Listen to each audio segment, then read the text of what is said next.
नाज़रीन, इस्लामाबाद के एक मेट्रो स्टेशन से एक बच्ची की लाश मिलती है।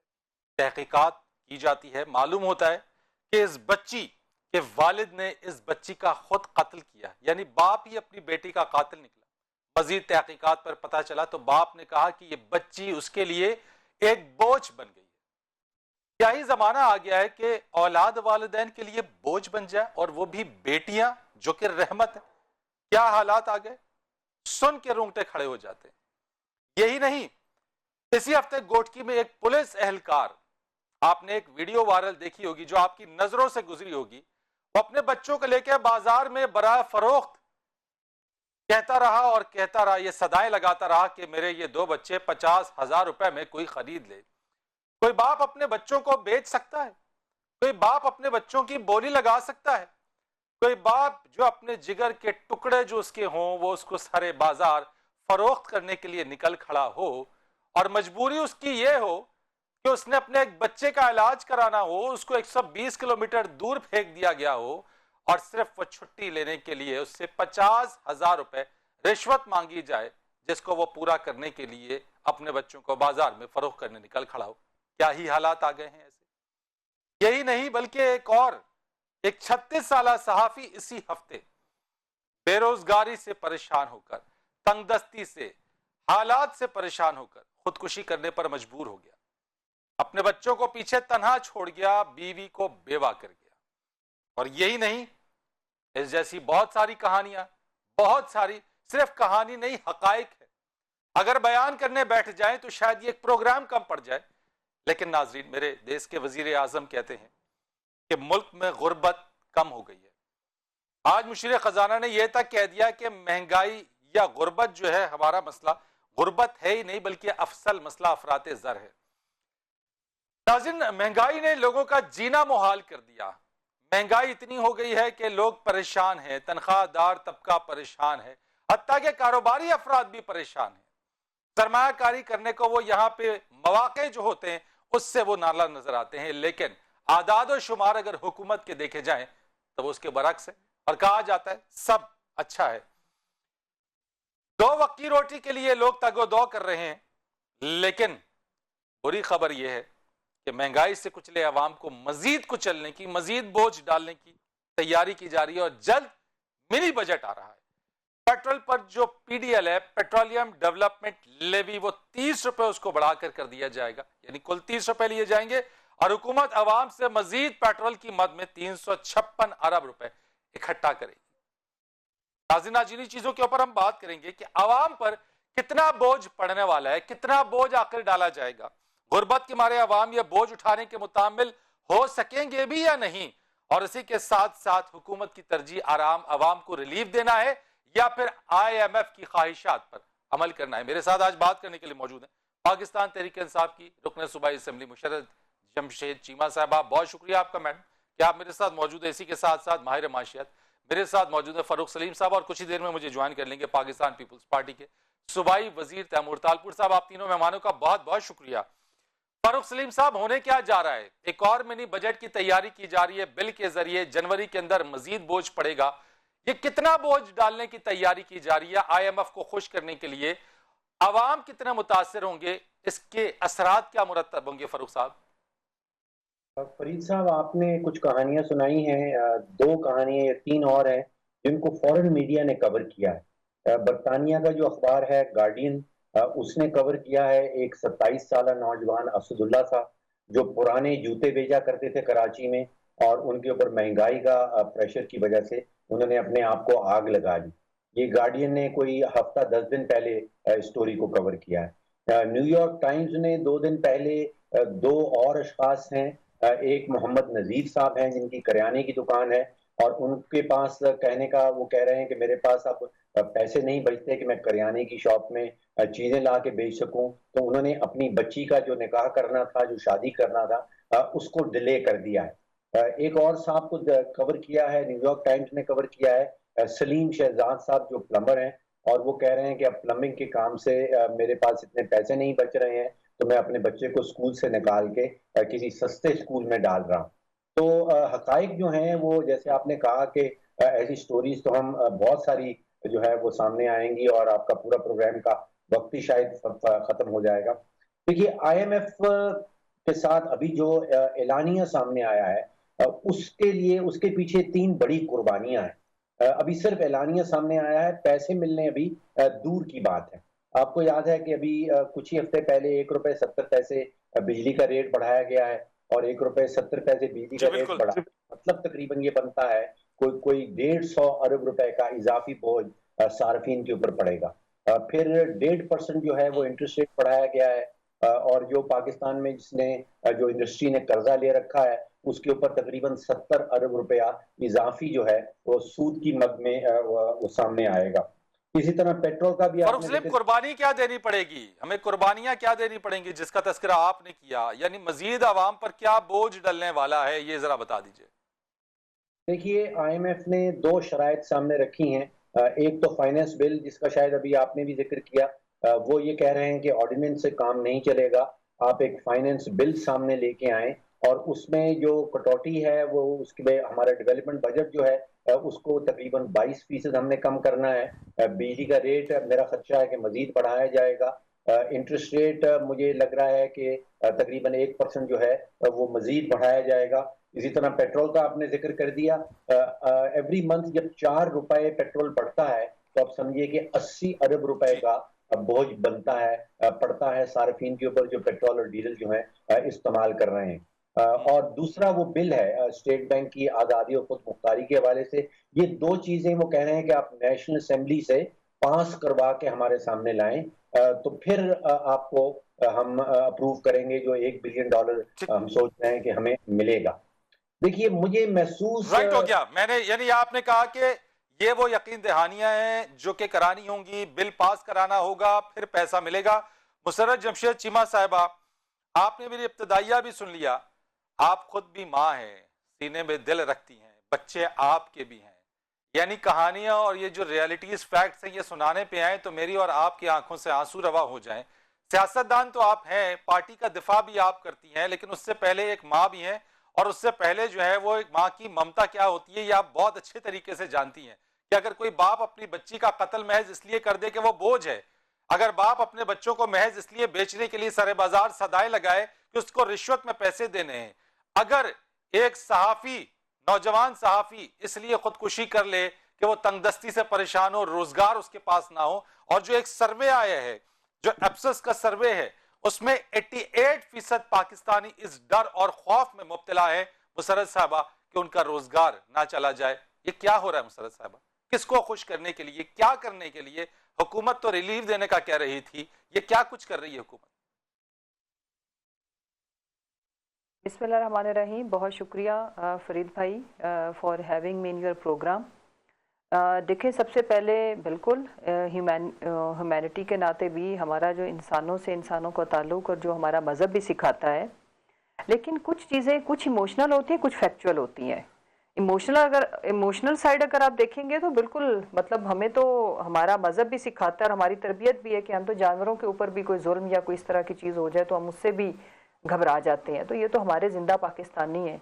लेकिन इम्पॉर्टेंट चीज़ ये है कि हमें माजी में जो कुछ हुआ उसको भी और आज के कंपैरिजन में बातें करना पड़ेंगी। और अगर आप 70 सालों का मलबा सिर्फ हमारे ऊपर डालेंगे या खुदा ना खास्ता, ये बड़ी मैं अजीब सी बात करने लगी हूँ, मैं ये कहती हूँ कि फरीद भाई, आप जैसे जो प्रोफेशनल सहाफ़ी हैं उनसे मेरा ये अपील है कि जब भी आप बात करें तो फिर फैक्चुअल, इसलिए मैं ये भी फैक्चुअल है, ये जो आपने जो भी 2-3 इंसिडेंट्स बताए बड़े दर्दनाक हैं, बड़े सैड हैं, बैड है, ये ना हो तो क्या ही अच्छा हो। लेकिन इंपॉर्टेंट चीज़ ये कि क्या इसका सारा इल्ज़ाम हमारे ऊपर आ जाएगा, या अगर हम ईयर टू ईयर कंपैरिजन करें कि कितने माओं के की गोदें उजड़ी, कितने बाप थे जो सुसाइड अटेम्प्ट जिन्होंने की, कई मर गए पिछले दौरे हुकूमत में, तो फिर हर साल के फिगर्स भी सामने रखें। अभी जैसे जब हम इकोनॉमी की बात करते हैं फरीद साहब, तो हम ईयर टू ईयर कंपैरिजन करते हैं। इसी तरह अगर हम गुर्बत की बात करते हैं तो हम माजी और अभी का मुवाजना करते हैं। तो मेरी ये अपील है, हम तो वो गवर्नमेंट है जिसको सबसे ज्यादा क्रिटिसिज्म सहना पड़ा पनाहगाहें बनाने पे। हमने फुटपाथ से लोगों को उठाया, उनको छत और खाना 2 वक्त का 3 वक्त का इज्जत के साथ मुयस्सर किया। हमने कोई भूखा ना सोए की स्कीम वो इन्हीं लोगों के लिए कि किसी को रोटी के लिए बच्चे ना बेचने पड़े। मैं देखें, हम बचपन से लाहौर में देखते आ रहे हैं कि 4 बच्चे लेके बच्चे बराए फरोख्त प्रेस क्लब के बाहर, आपने भी देखे होंगे, लेकिन अभी मेरा ख्याल है कि इस तरह के कितने वाकयात आपको देखने को मिलते हैं। इंपॉर्टेंट चीज ये है, हमने कभी नहीं कहा कुन फयाकुन अल्लाह की जात है, वो अल्लाह चाहे तो एक लम्हे में बदल के रख दे। 22 करोड़ अवाम को बदलना इमरान खान के पास एफर्ट की ताकत है, अल्लाह की मदद के साथ वो हमने देखें। मैं ये अर्ज करती हूँ कि जब आप ये सारे कंपैरिजन्स दे रहे हैं तो आपको पता है कि 2020 में वर्ल्ड बैंक ने ही जो गुर्बत की शरह पाकिस्तान में बताई दैट वाज 5.3, आज 4.8 है। फिर उसके बाद अगर हम बेस्ट इकोनॉमीज की बात करते हैं, चाइना के अंदर डेकेड्स की एफर्ट थी, लीडरशिप की कुर्बानियां थी, पूरी कौम ने कौम बन के जिसमें गवर्नमेंट कौम सब चले तो उन्होंने तरक्की की। और तरक्की जो होती है वो अब्रप्ट नहीं होती, वो सडन नहीं होती। वो सडन सिर्फ इसहाकदार साहब तिलिस्म के साथ ला सकते हैं, वो हम नहीं ला सकते। हम आपको एक्चुअल चीजें देंगे, सस्टेनेबल डेवलपमेंट, सस्टेनेबल इकोनॉमी। लेकिन अब मुझे ये बताएं, अगर मैं फिर हमें कहते हैं कि जी माजी पे ना डालें हाल, हम यूं करते हैं कि हम उनके ऊपर डालते नहीं है। मैं कुछ मुआवजा आपके सामने रख देती हूँ।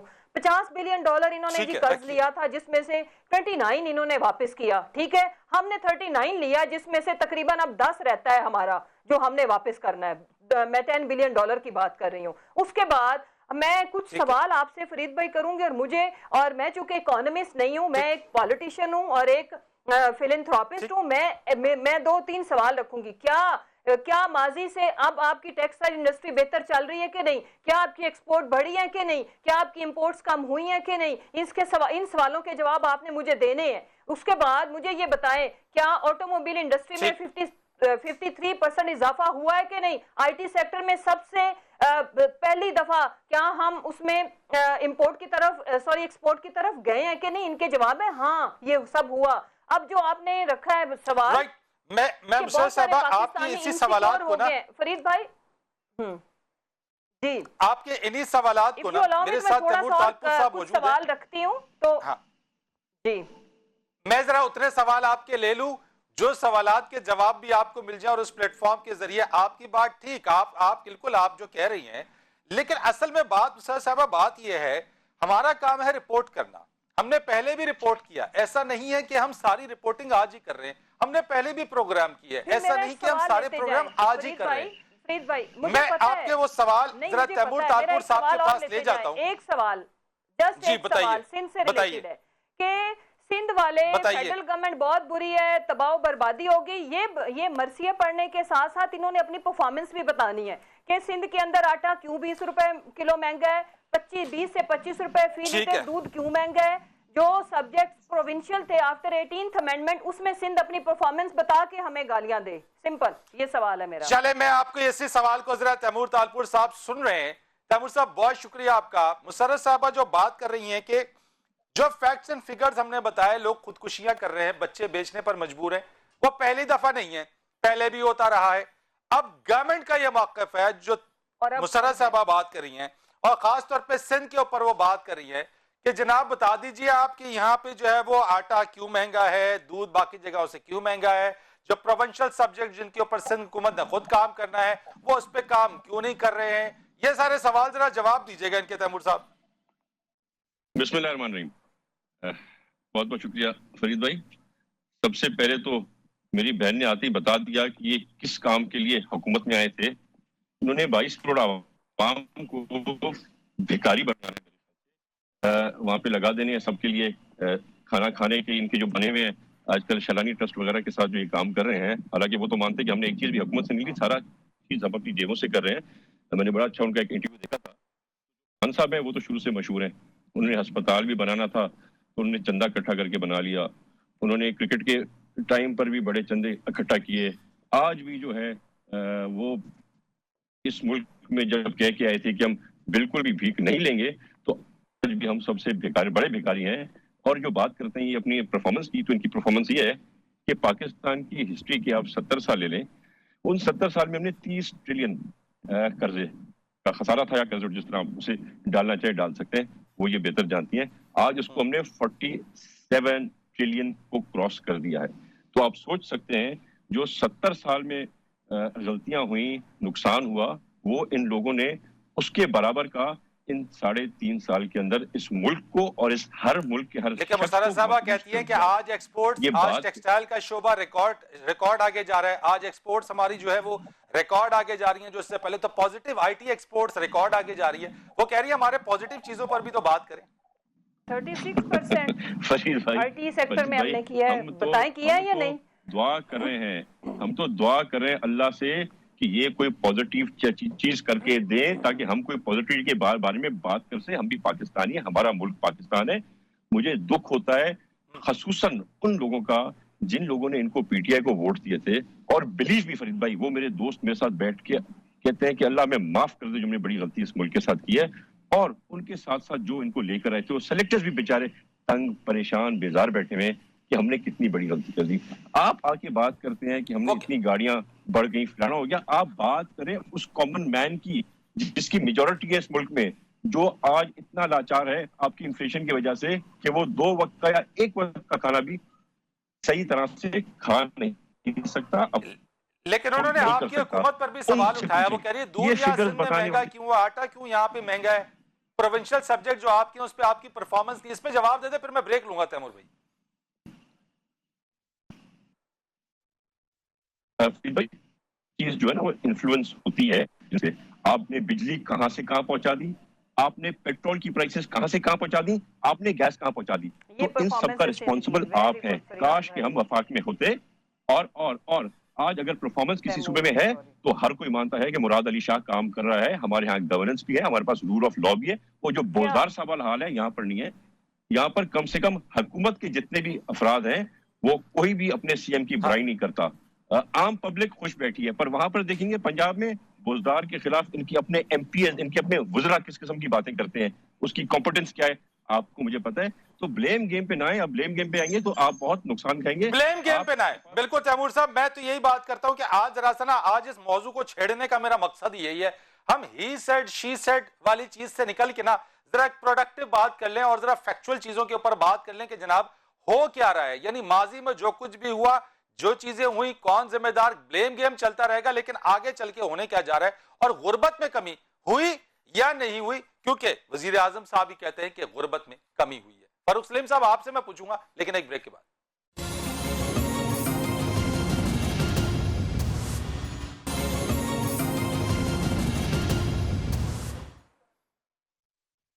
प्रोग्राम में एक बार फिर खुशामदीद कहेंगे। फारूक सलीम साहब, मुल्क में गुर्बत कम हुई है? क्योंकि वजीर आजम साहब कहते हैं कि मुल्क से गुर्बत कम हो गई है। देखिए, पहली चीज तो ये है फरीद साहब के हुकूमती तर्जुमान जो हैं, देखिए आप या मैं, हम लोग सियासी हरीफ नहीं है पीटीआई के। मैं तो चाहता हूं कि पीटीआई कामयाब हो, क्योंकि अगर पीटीआई कामयाब होगी तो फिर पाकिस्तान कामयाब होगा। लेकिन अभी जो तर्जमान तोता मैना की कहानियां सुना रहे हैं पाकिस्तानियों को, ये उनके अपने हक में नहीं जाती। पाकिस्तानी बड़ी शदीद किस्म की तकलीफ उठाए बैठे हैं, उनके ऊपर बोझ का जो क्वांटम है वो बहुत बढ़ गया है। मैं ये समझता हूं कि हुकूमती तर्जुमान फारूक साहब, लेकिन उसकी जिम्मेदारी, मुशर्रफ साहबा कहती है उसकी जिम्मेदारी होल सोल पीटीआई पर नहीं डाली जा सकती है। माजी में जो कुछ भी हुआ ये सब कुछ उसका खमियाजा है और हमें ठीक करने के लिए ये इकदाम उठाने होंगे। वो तो ये कह रहे हैं। देखिए, एक बहुत बड़ा खलीज नजर आ रहा है पाकिस्तानी अवाम और हुक्मरान तबके और जो हुक्मरान के तर्जुमान, उनसे जब पूछा जाता है कि आटे की कीमत जो है वो 35 रुपए से 70 रुपए पे चली गई है 1 किलो, 100% इजाफा है 3 सालों में, तो उसका जवाब ये मिलता है कि हमारी एक्सपोर्ट बहुत बढ़ गई है। अगर उनसे पूछा जाता है कि जो चीनी की कीमत है वो 55 रुपए से 115-120 रुपए पे चली गई है, 100% से ज्यादा इजाफा है, तो हमें बताया जाता है कि हमारी कारों की प्रोडक्शन बहुत बढ़ गई है। राइट, मैं तैमूर साहब से इसी का जवाब ले लेता हूं। तैमूर तालपुर साहब, सिर्फ हम जिम्मेदार नहीं है, यानी यहाँ पे महंगाई नहीं है, पूरी दुनिया के अंदर है। क्यों क्रिटिसाइज आप फिर करते हैं? क्या दुनिया के अंदर फनामना आपको नजर नहीं आया कि दुनिया में कोविड की वजह से महंगाई भी हुई, बेरोजगारी भी हुई, फिर आप इसका जिम्मेदार इनको क्यों ठहराते हैं?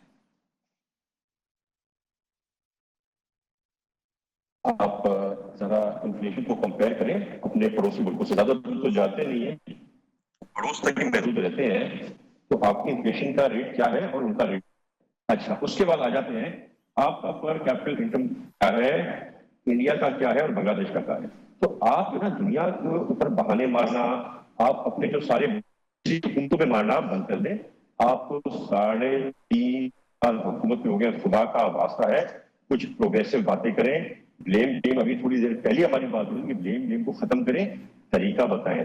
आपको पता है, मुझे पता है कि यहाँ पे क्या हालात है लोगों के। अब मुझे बड़ी हैरत हुई कि बजाय इसके कि मेरी बहन आपको कहती कि जी बड़ा दुख है, हम बेहतरी लाएंगे और हम जो है ये खुदकुशियों का रेट कम करेंगे, वो कह रही है कि आप कंपेयर करें रेट। तो रवि क्या खुदा का खौफ होता है यार, मतलब ये कोई बातें करने वाली कि खुदकुशी की हम कंपेयर करनी पहले किया अब जरा थी। तो this is not the way to go forward. आपकी गवर्नमेंट आई है जो बातें करके, उसका मुझे बता दें किस चीज पे इम्प्लीमेंट किया। प्रोटोकॉल खत्म करना था, डबल ट्रिपल 4 टाइम हो गया, मर्सिडीज बेच दी, हेलीकॉप्टर शिफ्ट हो गए। आप लाखों घर लेने थे आपने लोगों से, अभी जो है घर वो भी छीन लिए। आपने जो करप्शन खत्म करनी थी वो 117 से 124 पे ले गए। मैं नहीं कह रहा, दुनिया कह रही है, वर्ल्ड इंडेक्स कह रही है। तो आपको सिंसेरिटी होती ना, हमें बहुत पहले पता चल जाता है इस बात। और एक और चीज मैं बताना चाहूँ कि आपके पास अभी जो रेट प्राइस चल रही है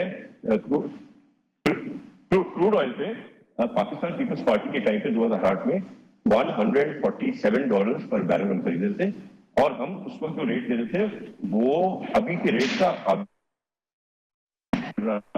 पर बैरल का वो। ठीक है तैमूर साहब, आपकी इसी बात के ऊपर एक मैंने ब्रेक ले लेनी है जरा, अगर आप कहे तो मैं ब्रेक ले लूं, ब्रेक के बाद आ जाते हैं, फिर दोबारा आप इसे बात करेंगे इस चीज के ऊपर। नाज़रीन ब्रेक ले लेते हैं, ब्रेक के बाद आते हैं इस पर मजीद जरा बात करते हैं।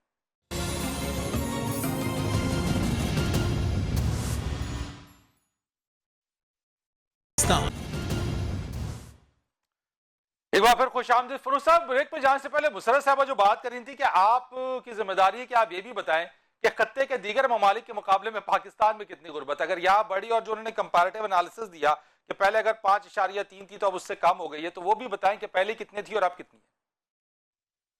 फरीद साहब मुझसे सवाल कर रहे हैं? जी आपसे सवाल है फरूख साहब, टू बी यानी फरूख साहब क्विक रहिएगा जरा क्योंकि वक्त कम है अब। जी फरीद साहब, देखिए पहली बात तो यह है कि जो हमारे साथ हुकूमती तर्जुमान बैठी हैं, यहाँ तो उनको गलत अदाद-ओ-शुमार बताए गए हैं और यहाँ वो जानबूझ के गलत अदाद-ओ-शुमार का इस्तेमाल कर रही हैं। यहाँ उनको सच का पता नहीं और यहाँ वो सोच समझ के झूठ बोल रही हैं। महंगाई के हवाले से नहीं, मसलन कौन से अदाद-ओ-शुमार, प्लीज करेक्ट मी। पाकिस्तान का जो अफरात ज़र का रेट है वो बुलंद तरीन है। मालदीव्स में इस वक्त 1% इन्फ्लेशन है, नेपाल में 4 है, इंडिया में 4.5 है, श्रीलंका में 4.5 है, अफगानिस्तान में 5 से कम है, हमारे यहाँ 9% का रेट आ रहा है। जो इकोनॉमिस्ट ने महंगाई का हवाला दिया उसमें कोई 44 ममालिक का उसने जिक्र किया। पूरी दुनिया में पाकिस्तान चौथे नंबर पे आ रहा है। सिर्फ 3 ममालिक ऐसे हैं जहाँ पे महंगाई की शरह पाकिस्तान से ज्यादा है, जिसमें ब्राजील, अर्जेंटीना और टर्की। तो दुनिया में हम चौथे नंबर पे हाईएस्ट हैं। इस खित्ते में जो अफरात-ए-ज़र का रेट है पाकिस्तान के अंदर वो बुलंद तरीन है।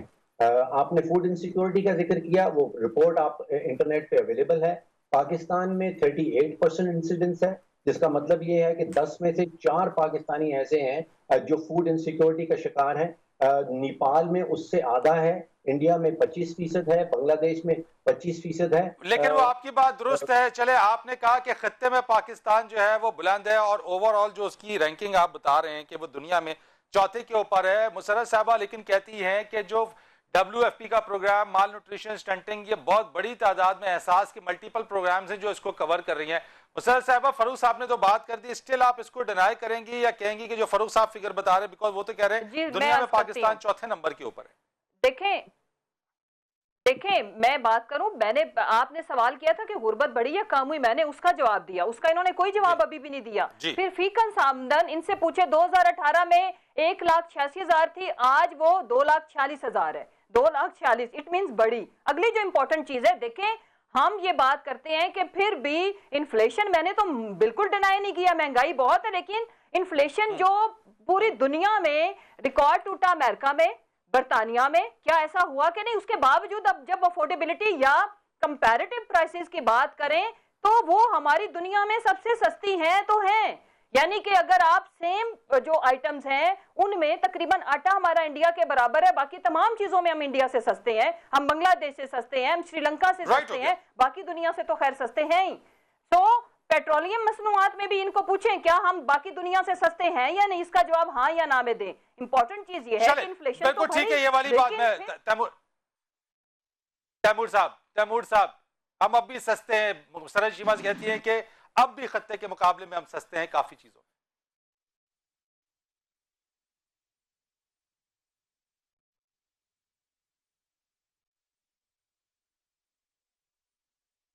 अच्छा, तैमूर तालपुर साहब से जी राब्ता मुनक़ता हो गया। बारह जी, एक तो ये कि हमारे पास महंगाई इन्फ्लेशन है जी, बिल्कुल इन्फ्लेशन है, साथ साथ गुर्बत के हवाले से। लेकिन हुकूमत का दावा यह कि गुर्बत कम हुए हैं, लेकिन खुदकुशियों के जो रेट हैं वो अब भी बढ़ रहे हैं, खुदकुशियां जो हैं वो लोग कर रहे हैं। लेकिन एक चीज के ऊपर है जो मुसर साहब ने कहा, मैं इसके ऊपर थोड़ा सा इख्तलाफ करूंगा इस चीज में कि खुदकुशी का कोई कंपैरेटिव एनालिसिस नहीं हो सकता, कोई मवाजना नहीं हो सकता। खुदकुशी वैसे ही हराम है, लेकिन हालात के लिए अगर हालात से तंग आके कोई खुदकुशी कर रहा है तो ये वैसे ही जो है वो एक बहुत ही अफसोस का मकाम है। हुकूमत वक्त जो भी हो, चाहे अभी की हो माजी की हो, वो तमाम लोग इसके जिम्मेदार होंगे कि अगर किसी एक शख्स ने भी हालात से तंग आके खुदकुशी की है। फरीद रईस को इजाजत दीजिए।